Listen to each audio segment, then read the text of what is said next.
आप सभी को मेरा नमस्कार, साथ ही स्वागत है आपका आपके अपने YouTube चैनल भक्ति पुराण में।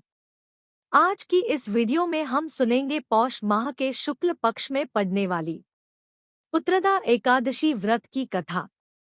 इस कथा के अनुसार एक बार महाराज युधिष्ठिर ने कृष्ण भगवान से पूछा, हे प्रभु, कृपा करके यह बतलाइए कि पौष शुक्ल पक्ष में पड़ने वाली एकादशी का क्या नाम है, उसकी विधि क्या है और उसमें कौन से देवता का पूजन किया जाता है। भक्तवत्सल भगवान श्री कृष्ण बोले, हे राजन, इस एकादशी का नाम पुत्रदा एकादशी है। इसमें नारायण भगवान की पूजा की जाती है। इस चर और अचर संसार में पुत्रदा एकादशी के व्रत के समान दूसरा कोई व्रत नहीं है। इसके पुण्य से मनुष्य तपस्वी, विद्वान और लक्ष्मीवान होता है। इसकी मैं एक कथा कहता हूँ, सो तुम ध्यानपूर्वक सुनो। भद्रावती नामक नगरी में सुकेतुमान नाम का एक राजा राज्य करता था। उसके कोई पुत्र नहीं था। उसकी स्त्री का नाम शैव्या था। वह संतानहीन होने के कारण सदैव चिंतित रहा करती थी।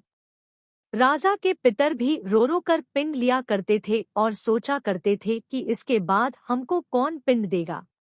राजा को भाई, बांधव, धन, हाथी, घोड़े, राज्य और मंत्री, इन सब में से किसी से भी संतोष नहीं होता था।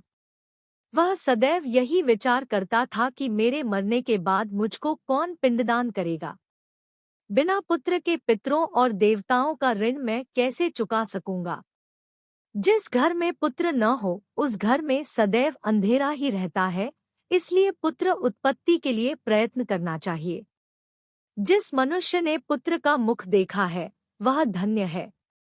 उसको इस लोक में यश और परलोक में शांति मिलती है, अर्थात उसके दोनों लोक सुधर जाते हैं। पूर्व जन्म के कर्म से ही इस जन्म में पुत्र, धन आदि प्राप्त होते हैं। राजा इसी प्रकार रात दिन चिंता में लगा रहता था। एक समय तो राजा ने अपने शरीर को त्याग देने का निश्चय किया, परंतु आत्मघात को महान पाप समझकर उसने ऐसा नहीं किया। एक दिन राजा ऐसा ही विचार करता हुआ अपने घोड़े पर चढ़कर वन को चल दिया तथा पक्षियों और वृक्षों को देखने लगा। उसने देखा कि वन में मृग, व्याघ्र, सूअर, सिंह, बंदर, सर्प आदि सब भ्रमण कर रहे हैं। हाथी अपने बच्चों और हथिनियों के बीच घूम रहा है। इस वन में कहीं तो गीदड़ अपने कर्कश स्वर में बोल रहे हैं, कहीं उल्लू ध्वनि कर रहे हैं। वन के दृश्यों को देखकर राजा सोच विचार में लग गया। इसी प्रकार आधा दिन बीत गया। वह सोचने लगा कि मैंने कई यज्ञ किए, ब्राह्मणों को स्वादिष्ट भोजन से तृप्त किया, फिर भी मुझको दुख प्राप्त हुआ, ऐसा क्यों? राजा प्यास के मारे अत्यंत दुखी हो गया और पानी की तलाश में इधर-उधर फिरने लगा। थोड़ी दूरी पर राजा ने एक सरोवर देखा। उस सरोवर में कमल खिले थे तथा सारस, हंस, मगरमच्छ आदि विहार कर रहे थे। उस सरोवर के चारों तरफ मुनियों के आश्रम बने हुए थे। उसी समय राजा के दाहिने अंग फड़कने लगे।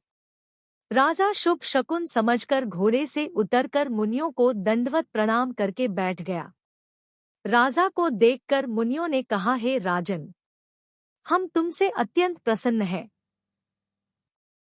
तुम्हारी क्या इच्छा है, सो कहो। राजा ने पूछा, महाराज आप कौन हैं और किस लिए यहाँ आए हैं? कृपा करके बताइए। मुनि कहने लगे कि हे राजन, आज संतान देने वाली पुत्रदा एकादशी है। हम लोग विश्वदेव हैं और इस सरोवर में स्नान करने के लिए आए हैं। यह सुनकर राजा कहने लगा कि महाराज, मेरे भी कोई संतान नहीं है। यदि आप मुझ पर प्रसन्न हैं तो एक पुत्र का वरदान दीजिए। मुनि बोले, हे राजन, आज पुत्रदा एकादशी है।